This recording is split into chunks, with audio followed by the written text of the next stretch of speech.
తీర్చడంలో గాని 6 గ్యారెంటీల అమలు విషయంలో ఈ ప్రభుత్వానికి చిత్తశుద్ధి లేదని మరొకసారి స్పష్టంగా అర్థమైపోయింది. ముఖ్యంగా బీసీ, ఎస్సీ, ఎస్టీ, మైనారిటీ డిక్లరేషన్లు కేవలం ఓట్ల కోసమే తప్ప ఆ వర్గాల బాగు కోసం కాదని ఈ బడ్జెట్ నిరూపించింది. గత బడ్జెట్ లో పథకాలు పెట్టి నిధులు ఖర్చు చేయని పథకాలకు తిరిగి మళ్ళీ ఇది ఈ బడ్జెట్ లో కూడా అదే పథకాలు, అదే నామస్మరణ, అదే కేటాయింపు. ఎట్లా నమ్మాలి? పోయిన బడ్జెట్ లో రాజీవ్ యువ వికాసానికి 6,000 కోట్లు పెట్టామన్నారు, 6 పైసలు కూడా ఖర్చు పెట్టలేదు. మళ్ళీ ఈ బడ్జెట్ ప్రసంగంలో మళ్ళీ అదే రాజీవ్ యువ వికాసం పథకం గురించి ఏదో గొప్పగా చెప్పారు. పోయిన బడ్జెట్ లో చెప్పారు, బల్లలు కొట్టారు, 6 పైసలు ఖర్చు పెట్టలే. తిరిగి మళ్ళీ అదే పాట పాడింది ఈ బడ్జెట్ లో. అట్లా ఇందిరమ్మ ఆత్మీయ భరోసా 24-25 బడ్జెట్ లో పెట్టారు, కూలీలకు అందలేదు. మళ్ళీ ఈ బడ్జెట్ లో అదే చదివిండు బట్టి. అంటే నీ బడ్జెట్ కో శాంటిటీ లేదు. బడ్జెట్ అనేది కేవలం అంకెలు, మాటల గారడిగా మార్చింది తప్ప మీ కేటాయింపుల ఖర్చు విషయంలో, ప్రజలకు పథకాలు అందించడంలో చిత్తశుద్ధి లేదు అని అర్థమైతా ఉంది. అది ఆత్మీయ భరోసా అయినా, రాజీవ్ యువ వికాసం అయినా. ఆ రాజీవ్ గాంధీ పేరు పెట్టి ఆయన ఆత్మ క్షోభించే విధంగా చేసిండ్రు, రూపాయి ఖర్చు పెట్టలేదు రాజీవ్ యువ వికాసం. ఇందిరమ్మ పేరు పెట్టి ఇందిరమ్మ ఆత్మ క్షోభించే విధంగా ఇందిరమ్మ ఆత్మీయ భరోసా కూడా పైసా అందించలేదు. అంటే కనీసం మీ నాయకులని చెప్పుకునే మీ ఇందిరమ్మ పేరు మీద పెట్టిన పథకం, మీ రాజీవ్ యువ వికాసం అని రాజీవ్ గాంధీ గారి మీద పెట్టిన పథకానికే రూపాయి ఇయ్యలేదు, రూపాయి ఖర్చు పెట్టలేదంటే మీదంతా కూడా బట్టి బడ్జెట్, బడా జూటా బడ్జెట్, బట్టి బడ్జెట్, బోగస్ బడ్జెట్ అనేటువంటిది చాలా స్పష్టంగా అర్థమైతా ఉంది. అసెంబ్లీ ఎన్నికల టైంలోనేమో అభయహస్తం, ఇవాళ 3వ బడ్జెట్ చూసిన తర్వాత అది అభయహస్తం కాదు, రిక్తహస్తం అని అర్థమైపోయింది. తెలంగాణను, హైదరాబాద్ ను 3 ముక్కలు చేయడం తప్ప ఈ బడ్జెట్ లో విజన్ లేదు. బడ్జెట్ లో చూస్తే ఆ క్యూర్ ఆ 3 ముక్కలాట తప్ప బడ్జెట్ లో ఎక్కడ కూడా విజన్ కనబడలేదు. మాకు ఓటు వేసిన ప్రజలకు వెన్నుపోట్లు వచ్చారు. ఇవాళ బడ్జెట్ చూస్తే మహిళలకు 2,500 ఇస్తామన్నారు, మొండి చెయ్యి. వృద్ధులకు 4,000 పెన్షన్ ఇస్తామన్నారు, మొండి చెయ్యి. ఉద్యోగస్తుల పాత బకాయిలు ఇచ్చే విషయంలో, పీఆర్సీ, డిఏ విషయంలో ఉద్యోగస్తులకు మొండి చెయ్యి. రిటైర్డ్ ఉద్యోగుల బకాయింపుల చెల్లింపు విషయంలో ఏదైనా చెప్తారేమో, ఊరట కలిగిస్తారేమో అంటే మొండి చెయ్యి. ఉపాధ్యాయులకు మొండి చెయ్యి. ఆర్టీసీ డేట్ ఏమైనా పెట్టి వాళ్ళని ప్రభుత్వ ఉద్యోగులు గుర్తిస్తారేమో అంటే ఆర్టీసీ కార్మికులకు మొండి చెయ్యి. సింగరేణి కార్మికులకు మొండి చెయ్యి. చేనేత కార్మికులకు మొండి చెయ్యి. గౌడన్నలకు మొండి చెయ్యి. యాదవ సోదరులకు 2వ దశ గొడ్లు ఇస్తారేమో అంటే మొండి చెయ్యి. మా ముదిరాజులను బీసీఏలో చేరుస్తారేమో, వాళ్ళకి ఏమైనా సంక్షేమ పథకాలు పెడతారేమో అంటే మొండి చెయ్యి. మొత్తంగా బీసీ సమాజానికి మొండి చెయ్యి. బీసీ సప్లైన్ పెట్టడం, ఏటా 20,000 కోట్లు పెట్టమన్నారు. ఇవాళ 3వ బడ్జెట్ అయిపోయిన తర్వాత కూడా బీసీలకు సప్లైన్ పెట్టింది లేదు, బీసీలకు మొండి చెయ్యి చూపించారు. ఎస్సీ ఎస్టీలకు మొండి చెయ్యి. అగ్రవర్ణ పేదలకు, బ్రాహ్మణులకు, వైశ్యులకు మొండి చెయ్యి. మైనార్టీలకు మొండి చెయ్యి. ఇవాళ ఆశా, అంగన్వాడీ వర్కర్లకు, చిరు ఉద్యోగులకు మొండి చెయ్యి. మైనార్టీలకు మొండి చెయ్యి. మైనార్టీలకు సప్లైన్ అమలు చేస్తాం అని చెప్పారు, కానీ ఇలా మైనార్టీలకు కూడా ఈ బడ్జెట్ లో మొండి చేయి చూపించారు. ఈ బడ్జెట్ లో సకల జనులకు దక్కింది గుండు సున్నా తప్ప ఏమీ లేదంతా అంకెల గారిడి, మాటల గారిడి తప్ప వీళ్ళ బడ్జెట్ లో పేదల పట్ల నిజాయితీ లేదు, చిత్తశుద్ధి లేదు అనేటువంటిది అర్థమవుతా ఉంది. అప్పు మాత్రం దండిగా చేసిండ్రు. 3 ఏళ్లు నిండక ముందే 3.5 లక్షల కోట్ల అప్పు చేశామని చెప్పి వాళ్ళ లెక్కలు చెప్తా ఉన్నాయి. మరి 3.5 లక్షల కోట్ల అప్పులు చేసి ఏమైనా కట్టిండ్రా? బీఆర్ఎస్ పార్టీ ఓ సెక్రటరియట్ కట్టింది, ఓ అంబేద్కర్ కట్టింది, ఓ కాళేశ్వరం కట్టింది, ఓ మిషన్ భగీరథ కట్టింది, చెక్ డ్యాములు కట్టింది, చెరువులు కట్టింది. బీఆర్ఎస్ ఎన్నో ఆస్తుల కల్పన చేసింది. మరి మీరు 3.5 లక్షల కోట్ల అప్పు తెచ్చి చేసింది ఏముంది? అసలు మన రాష్ట్ర చరిత్రలో ఎప్పుడు పెరగనంత డెట్ టు జిఎస్డిపి రేషియో విపరీతంగా పెరిగింది. డెట్ టు జిఎస్డిపి కాంగ్రెస్ ప్రభుత్వం వచ్చిన 27% ఉంటే 2 ఏళ్లలోనే అది 29% పెరిగింది. ఒకప్పుడు తెలంగాణ డెట్ టు జిఎస్డిపిలో భారతదేశంలో అతి తక్కువ డెట్ టు జిఎస్డిపి ఉన్న రాష్ట్రంగా బీఆర్ఎస్ హయాంలో తెలంగాణ రాష్ట్రం ఉంటే ఈ రోజు ఎక్కువ పెరిగిపోయింది, 29% కు పెరిగింది. అసలు ఇంకా ఆయన బట్టి గారు అంబేద్కర్ సూక్తులు చెప్తా ఉన్నాడు, రాజ్యాంగ విలువల గురించి మాట్లాడుతున్నాడు. వెనక ఫిరాయింపు ఎమ్మెల్యేలను కూర్చోబెట్టుకొని రాజ్యాంగ విలువల గురించి మాట్లాడడం విడ్డూరం. మీ వెనక ఎవరిని కూర్చొని పెట్టినావు? పార్టీ బీఆర్ఎస్ పార్టీ ఎమ్మెల్యేలను కొనుక్కొని ఫిరాయింపు ఎమ్మెల్యేలను మీ వెనక కూర్చోబెట్టుకొని నువ్వు అంబేద్కర్ సూక్తులు రాజ్యాంగ విలువల గురించి మాట్లాడడం ఇది సిగ్గుచేటు. అసలు బీఆర్ఎస్ 10 ఏళ్ల కాలంలో, మా 10 ఏళ్ల పాలనలో బూడిద నుంచి ఫీనిక్స్ పక్షిలాగా ఈ రాష్ట్రాన్ని ఎగిరింపజేసింది బీఆర్ఎస్. కానీ మీరు ఆ ఫీనిక్స్ పక్షిని బూడిద చేసిన పాపం ఈ 2 ఏళ్ల కాంగ్రెస్ పాలనది. అసలు మీరు ఒక్కటన్నా ఉండదా? స్కాములు తప్ప స్కీములు ఉన్నాయా మీ గవర్నమెంట్ లా? మేడారం గురించి ఏదో గొప్పగా చెప్పిండ్రు. మేడారం టెండర్లలో ఏం జరిగిందో మేం చెప్పలే, మీ కేబినెట్ మంత్రి గారి కుమార్తెనే చెప్పింది. ఆ టెండర్ మాకు దక్కిందని కోపంతో టెండర్ ను రద్దు చేశారు. ఆ టెండర్ ను R&B శాఖకి ఇచ్చి పొంగిలేటి గారు దక్కించుకున్నారు అని మీ కేబినెట్ మంత్రి బిడ్డే చెప్పింది కదా. మేడారం గురించి ఏమో చెప్తారు, నాసి రకం పనులతో 4 రోజులకే మేడారం పనులు నేలపాలైనాయి. మేడారం పనుల మీద స్కామ్ జరిగింది. టెండర్ల మీద ఉన్న ప్రేమ మీకు పనుల మీద లేకుండా పోయింది. ఇలా గురుకులాల్లో తిండి పెట్టే దిక్కులేదు కానీ ఈయనేదో అంతర్జాతీయ ప్రమాణాలు ఆ స్కూల్ పెడతా ఈ స్కూల్ పెడతా అని మాట్లాడుతుండు. మీ పాలనలో 160 మంది పసిపిల్లలు, గురుకుల పిల్లలు ఇవాళ చనిపోయినటువంటి పరిస్థితి. తిండి సరిగా పెట్టక పిల్లలు, బుక్కులు పెట్టి చదువుకోవాల్సిన పిల్లలు రోడ్ల మీదకి వచ్చి ధర్నాలు చేస్తున్నటువంటి పరిస్థితి. గురుకుల పిల్లలకు కడుపు నిండి అన్నం పెట్టలేని నువ్వు ఇవాళ ఇంటర్నేషనల్ స్కూళ్లు నేను విద్యను ఉద్ధరించిన అని చెప్పి ఇవాళ బడ్జెట్ లో చెప్పేటట్టు ప్రయత్నం చేసిండ్రు. సరిగా పెట్టుబడులు అయితే మళ్ళీ గవే కట్టుకథలు. పెట్టుబడుల విషయంలో అన్ని అంకెలు తప్ప వైట్ పేపర్ రిలీజ్ చేయడానికి ఇప్పటికీ చాలా సార్లు అడిగినాం. ఏ కంపెనీ పెట్టింది, ఎక్కడ పెట్టింది, ఎన్ని ఉద్యోగాలు వచ్చినాయి, ఒక వైట్ పేపర్ రిలీజ్ చేయమని బీఆర్ఎస్ అడిగింది. ఇప్పటిదాకా వైట్ పేపర్ రిలీజ్ చేయలేదు. కేవలం అవే కట్టుకథలు పెట్టుబడుల విషయంలో ఇవాళ బడ్జెట్ ప్రసంగంలో చెప్పారు. మేమేదో విదేశాలకు పోయినాం, పెట్టుబడులు తేవడానికి పోయినాం అంటుండ్రు. వీళ్ళు విదేశాలకు వెళ్ళింది పెట్టుబడులు తేవడానికి కాదు, వీళ్ళ అక్రమ సంపాదన విదేశాల్లో పెట్టడానికి విదేశీ పర్యటనలు చేస్తున్నారు తప్ప విదేశాలకు పోయి వీళ్ళు పెట్టుబడులు తెచ్చింది అయితే ఏమీ లేదు. ఇంకా ముఖ్యమైన విషయం, ఒక మాట అన్నారు, తెలంగాణ అభివృద్ధి రేటు అంటే మన జిఎస్డిపి దేశ సగటు కన్నా అధికంగా ఉంది అని బట్టి గారు తన ప్రసంగంలో చెప్పారు. Telangana growth rate is more than the countries growth rate. మరి రేవంత్ రెడ్డి ఏమంటుండే, రాష్ట్రం దివాలా తీసింది, రాష్ట్రం దివాలా తీసింది. బట్టేమో దేశం కంటే మన రాష్ట్రం అగ్రగామిగా ఉండి మన వృద్ధి రేటు బాగుంది అంటాడు. ముఖ్యమంత్రి ఏమో రాష్ట్రం దివాలా తీసింది అంటాడు. ఎవరి మాట కరెక్టు? మరి దేశ సగటు కంటే మన రాష్ట్ర వృద్ధి రేటు బాగుంటే 6 గ్యారెంటీలు ఎందుకు ఎగ్గొడుతున్నారు? 100 రోజుల్లో అమలు చేస్తామన్న 6 గ్యారెంటీలు ఇప్పటిదాకా ఎందుకు అమలు చేస్తలేరు? 3 సార్లు రైతు బంధు ఎందుకు ఎగ్గొట్టారు?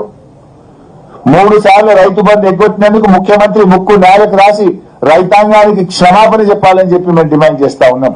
నేను అనుకున్నా మేము 3 సార్లు రైతు బంధు ఎగ్గొట్టాము, క్షమాపణ చెప్తారేమో బడ్జెట్ స్పీచ్ లో, ఒప్పుకుంటారేమో అని మేము ఆశించినాం. కానీ అదే బుకాయింపు. ఇవాళ 6 గ్యారెంటీల విషయంలో పోయిన బడ్జెట్ లో 6 గ్యారెంటీలకు 56,083 కోట్లు పెట్టారు. ఈ బడ్జెట్ లో తగ్గించారు. ఈ బడ్జెట్ లో 50,712 కోట్లు పెట్టారు. మేము అనుకున్నాం 6 గ్యారెంటీలు మహిళలకు 2,500 ఇస్తారేమో, ఈసారి బడ్జెట్ పెంచుతారేమో 6 గ్యారెంటీలకు అనుకున్నాం. వృద్ధులకు 4,000 పెన్షన్ ఇస్తారేమో, బడ్జెట్ పెంచుతారేమో అనుకున్నాం. కానీ కోత పెట్టిండ్రు. 56,000 50,000 చేసిండ్రు. 6,000 కోత పెట్టింది. అంటే ఉన్న ఇచ్చిన స్కీములు కూడా బంద్ అవుతాయా? ఇందులో కూడా కోత పెట్టారా? 6 గ్యారెంటీలు అమలు విషయంలో మీరు బడ్జెట్ పెంచుతారా దించుతారా? దీన్ని ఎట్లా అర్థం చేసుకోవాలి ఈరోజు? అదేవిధంగా తలసరి ఆదాయం ఇవాళ బడ్జెట్ లో చెప్పారు, దేశం కంటే తెలంగాణ తలసరి ఆదాయం 1.9% ఎక్కువగా ఉంది అన్నారు. నిజానికి బీఆర్ఎస్ హయాంలో చూస్తే తలసరి ఆదాయం ఇంకా చాలా ఎక్కువ ఉండేది. బీఆర్ఎస్ 10 ఏళ్ల పాలనలో average growth rate of per capital income is 12.1%. BRS హయాంలో 9.5 ఏళ్లలో తలసరి ఆదాయం యొక్క యావరేజ్ 12.1%. కాంగ్రెస్ పాలనలో తలసరి ఆదాయం ఎంత? 10.2%. ఎందుకు తగ్గింది? ఇది మీ పరిపాలన వైఫల్యం, ఇది మీ చేతగానితనం, మీ స్కాముల వల్ల, మీ అక్రమ అవినీతి సంపాదన మీద మీ దృష్టి పెట్టి పాలన గాడి తప్పడం వల్ల ఈ రాష్ట్రం యొక్క తలసరి ఆదాయం తగ్గింది. బీఆర్ఎస్ హయాంలో 12.1% తలసరి ఆదాయం ఏటా పెరుగుతూ పోతే మీ పాలనలో అది 10.2% తగ్గడం మీ పరిపాలన వైఫల్యానికి ఇది ఒక నిదర్శనం. And number 2, GSDP. బీఆర్ఎస్ పాలనలో జిఎస్డిపి వృద్ధి రేటు 12.5%, 12.5%. ఇవాళ బట్టి గారి ప్రసంగంలో జిఎస్డిపి వృద్ధి రేటు ఎంత చెప్పినారు? 25-26 సంవత్సరానికి 10.7% అని చెప్పారు. మా పాలనలో 12.5% జిఎస్డిపి రాష్ట్రం యొక్క ఆదాయం పెరిగితే మీ పాలన 10.7%కు తగ్గిందంటే ఈ రేవంత్ రెడ్డి గారి ప్రభుత్వం అట్టర్ ఫెయిల్ అయిపోయింది. పాలనలో మీరు ఫెయిల్ అయ్యారు. మీ తుగ్లక్ పనుల వల్ల, మీ హైడ్రా, మీ కూల్చివేతలు, మీ కరప్షన్, మీ పరిపాలన వైఫల్యం వల్ల రాష్ట్రం యొక్క వృద్ధి రేటు 12.5 నుంచి 10.7% తగ్గింది. తలసరి ఆదాయం తగ్గింది, జిఎస్డిపి తగ్గింది. Is it not the failure? ఇంకా సిగ్గు లేకుండా బల్లలు కొడుతున్నారు. పోయినసారి ఇట్లే బల్లలు కొట్టిరు. ఇందిరమ్మ ఆత్మీయ భరోసా ఇస్తాం అనగానే కొట్టుడే కొట్టుడు. బట్టి గారి మాటల్లో ఒత్తి పలుకుడే ఉంది తప్ప చేతలు మాత్రం మూగబోతున్నాయి. మాటలు ఒత్తి పలుకుతుండు, చేతలు మాత్రం మూగబోతున్నది. పోయినసారి కూడా ఇట్లే ఒకటే కొట్టుడు. ఏది రాజ్యం యువ వికాసం ఇస్తూనే ఉన్న 6,000 కోట్లు అంటే కొట్టుడే కొట్టుడు. 1 రూపాయి ఇచ్చిందో ఒకరికి ఇచ్చిందో లేదు. చూస్తే ఏమున్నది?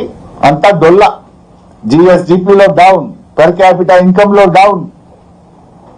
ఇవాళ ప్రజలు బీఆర్ఎస్ పాలన, కేసీఆర్ పాలన ఎట్లా ఉందనడానికి ఇంతకంటే సాక్ష్యం ఏం కావాలి?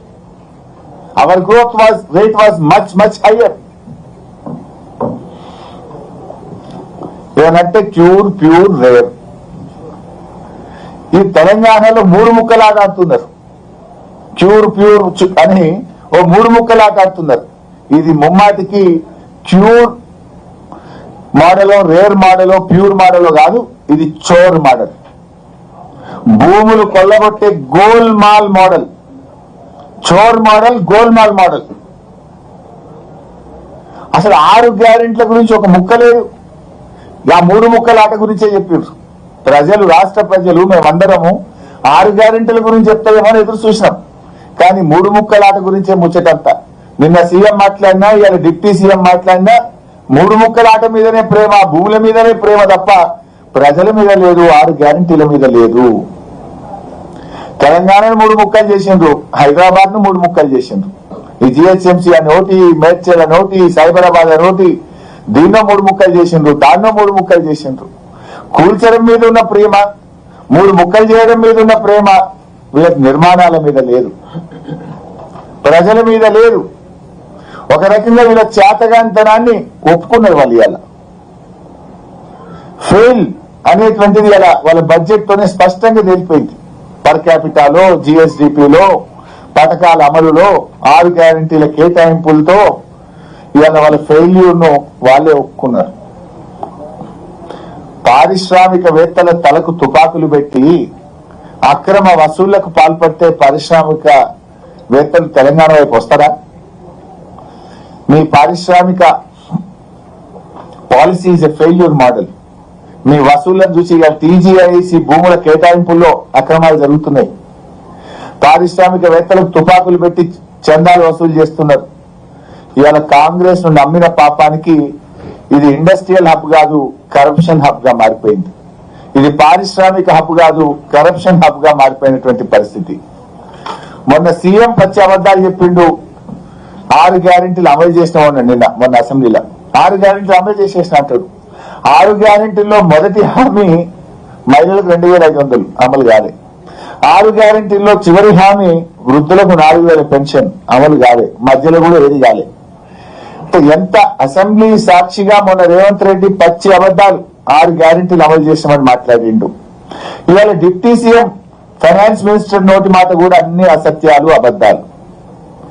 30,000 ఎకరాల్లో ఫ్యూచర్ సిటీ ఏర్పాటు చేసినామంటాడు. ఉన్నాయా 30,000? బీఆర్ఎస్ సేకరించిన ఫార్మా సిటీ 13,000 ఎకరాలే తప్ప 30,000 ఎకరాలు ఉన్నదాగా ఏర్పాటు చేసినాం. ఇంకా అది ఎప్పుడు అంటే అసెంబ్లీ వేదికగా ఇంత పచ్చి అబద్ధాలు మాట్లాడేటువంటి ప్రభుత్వం బహుశా భారతదేశంలో ఎక్కడ లేదు. ఉమ్మడి రాష్ట్రంలో కూడా ఇంత పచ్చి అబద్ధాలు ఎవరు చెప్పలే. 2 లక్షల ఉద్యోగాలకు పాతరేసిండ్రు. జాబ్ క్యాలెండర్ గురించి ఏమైనా చెప్తారేమో అంటే సప్పులు లేదు. బీఆర్ఎస్ హయాంలో నింపిన 67,000 ఉద్యోగాల గురించి మళ్ళీ వాళ్ళే వేసుకున్నారు. మేము ఆ రోజు 1,67,000 ఉద్యోగాలు మేము ఇచ్చాం. ఈ 67,000లో కూడా 55,000 ఉద్యోగాలు బీఆర్ఎస్ హయాంలోనే నోటిఫికేషన్ ఇచ్చి పరీక్షలు పెట్టి ఫలితాలు ఇచ్చినాయి. ఒక అబద్ధాన్ని 100 సార్లు చెప్పి నిజం చెప్పేసే ప్రయత్నం చేస్తున్నారు. ప్రజావాణి గురించి ఏదో గొప్పలు చెప్పిండ్రు. మీ మేనిఫెస్టోలో ఏం చెప్పిండ్రు? ముఖ్యమంత్రి ప్రతిరోజు ప్రజల్ని కలుస్తాడు అన్నారు. ఒక్కనాడన్నా కలిసిండు రేవంత్ రెడ్డి? ఇంకా దాని గురించి ప్రజావాణిలో ఏదో మేము చేస్తున్నాం. అసలు ముఖ్యమంత్రి ప్రజలకు కాదు, మీ ఎమ్మెల్యేలకు అందుబాటులో ఉంటలేడు. ఇక ఫ్రీ బస్సు పథకంలో గొప్పలు చెప్తా ఉన్నారు. మరి నేను అంటున్నా, ఆర్టీసీలో మీరు ఏం చెప్పారు?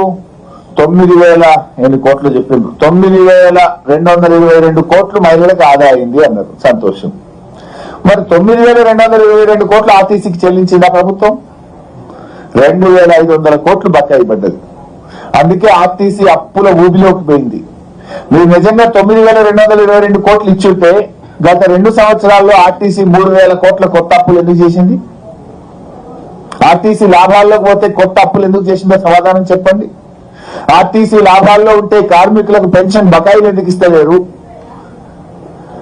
వాళ్లకు జీతాలు పీఆర్సీ ఎందుకు అమలు చేస్తలేరు? వాళ్ళని ఎందుకు ప్రభుత్వ ఉద్యోగులుగా గుర్తిస్తలేరు? అంటే అంతా బోగస్. ఆర్టీసీని అప్రమయం చేస్తున్నారు. ఆర్టీసీ కార్మికులను రోడ్ల పాలు చేస్తున్నారు. హైదరాబాద్ లో ఆర్టీసీ కార్మికులను మొత్తం అన్ని ఇక్కడి నుంచి వెళ్ళగొట్టే కుట్ర జరుగుతున్నది. ఆర్టీసీ డిపోలన్నీ ప్రైవేట్ పరం చేయబోతున్నారు హైదరాబాద్ లో అని మీ బడ్జెట్ ప్రసంగం చెప్పింది.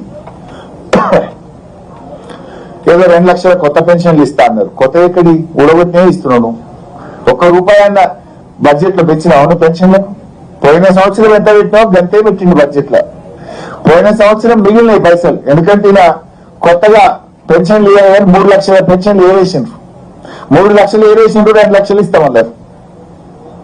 ఇది కొత్త పెన్షన్లు ఇచ్చేది కాదు. 3 లక్షల పెన్షన్లు ఏవేసిండ్రు, 2 లక్షలు ఇస్తామన్నారు. కానీ పెన్షనర్లు ఎదురు చూస్తున్నది 4,000 పెన్షన్ కోసం. నాడు కేసీఆర్ గారు 200 పెన్షన్ 10 అంతలు పెంచి 2,000 పెన్షన్ ఇస్తా అంటే మాట మీద నిలబడ్డది బీఆర్ఎస్ ప్రభుత్వం. 10 అంతలు పెంచాం. మీరు 2 అంతలే 2,000 4,000 చేస్తామన్నారు. 3వ బడ్జెట్ లో కూడా పెట్టలేదే. ఇంకెప్పుడు పెడతారు? మీకు ఉండేదే ఒక బడ్జెట్. ఇక పెన్షనర్లను కూడా ఈ ప్రభుత్వం మోసం చేసింది. 1 కోటి మంది మహిళల్ని కోటీశ్వర్లు ఒకటే మభ్యపెడుతున్నారు. కానీ ఒకటి మారింది బడ్జెట్ స్పీచ్ లో. పోయిన 2 బడ్జెట్లలో ఏం చెప్పిందంటే 1,00,000 కోట్ల వడ్డీ లేని రుణం ఇస్తున్నామని 2 స్పీచ్లలో చెప్పిండు. మేము మన గట్టిగా నిలదీస్తే దెబ్బకు వడ్డీ లేని రుణం తీసేసిండు. 1,00,000 కోట్లు ఇస్తున్నాం మహిళలకని వడ్డీ లేని రుణాన్ని మాత్రం బడ్జెట్ స్పీచ్ లో ఎడగొట్టిండ్రు అని తప్పు నాలుక తెచ్చుకున్నారు. అబద్ధం చెప్పిన వారు. మీరు 1 కోటి మంది మహిళల్ని కోటీశ్వర్లు ఎప్పుడు చేస్తారో మీ దయ, గాని ముందు ఆ మహిళలకు ఇస్తామన్న 2,500 ఇవ్వండి. ఆ మహాలక్ష్మికి ఎందుకు బడ్జెట్ లో నిధులు పెట్టలేదు? రాష్ట్రంలో ఉండే మొత్తం మంది మహిళలకు ఈ ప్రభుత్వం డోకా చేసింది. 100 రోజులని చెప్పారు. 3వ బడ్జెట్ లో కూడా నిధులు కేటాయించలేదు. ఇక మిగిలేదు ఒకటే బడ్జెట్. రైతు బంధు మళ్ళీ అదే పాట పాడిండ్రు. 12,000 చెప్పిందేమో 15,000. నేనేమనుకున్నా అంటే కనీసం ఆ 12,000 గురించి చెప్పేటప్పుడైనా 3 పంటలకు రైతు బంధు ఎగ్గొట్టినామో క్షమించండి అని రాష్ట్ర రైతుల్ని అడుగుతారేమో నేను భావించిన. కానీ అదే అబద్ధం చెప్పిండ్రు. ఇప్పటి 3 పంటల్లో రైతు బంధు ఇయ్యలే. రుణమాఫీ గురించి ఈసారి మాట్లాడలే. అది డొల్లా అని తేలిపోయింది. చెప్పింది 51,000, బడ్జెట్ లో పెట్టింది 31,000, చేసింది 20,000. రుణమాఫీలో డోకా, రైతు బంధులో డోకా, బోనస్ లో డోకా.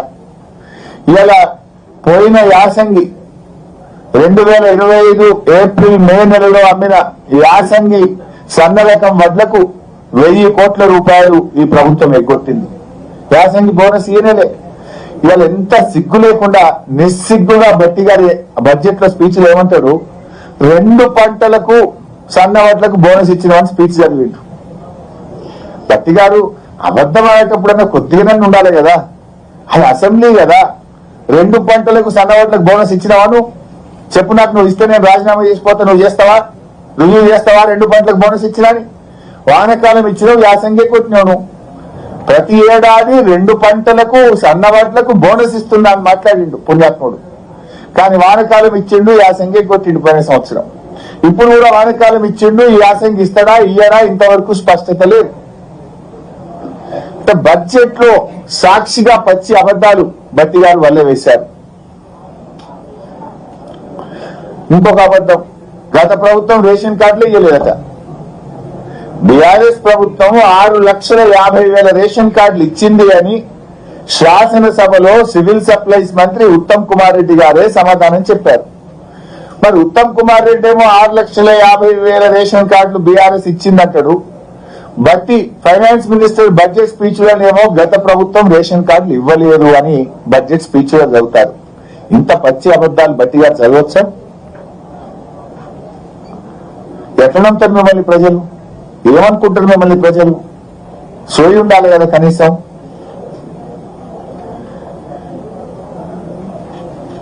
ఇవాళ కరెంట్ విషయంలో వీళ్ళట కరెంట్ తెచ్చిరట. గతంలో తెలంగాణ చీకట్ల మగ్గిందట, వీళ్ళు వెలుగులో తీసుకుపోయిందట.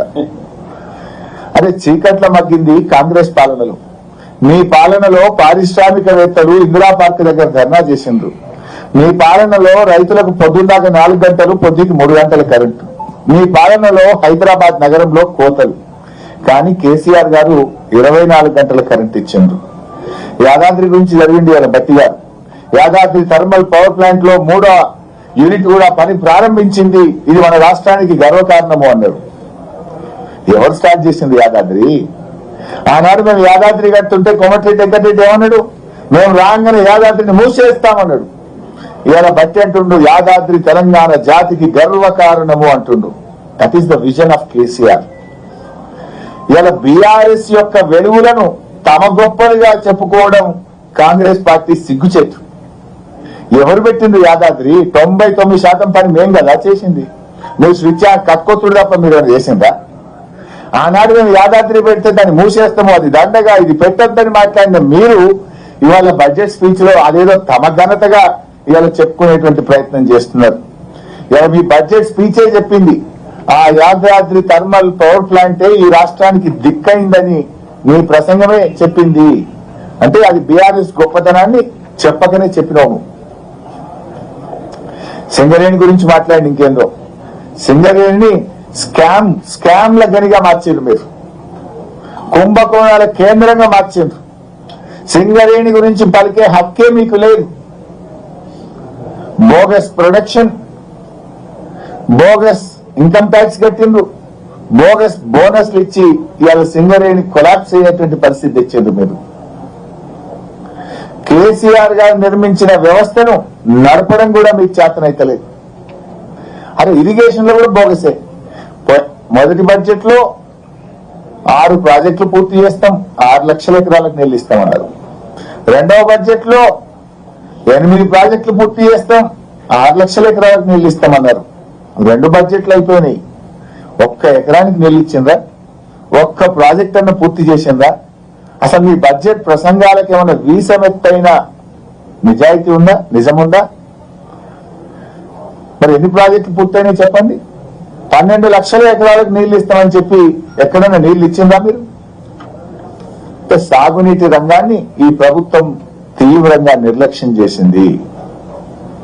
బ్రేక్ఫాస్ట్ పథకం గురించి బల్లలు కొట్టుకున్నారు. ఇవాళ ఎవరు పెట్టింది బ్రేక్ఫాస్ట్ పథకం? బీఆర్ఎస్ ప్రభుత్వం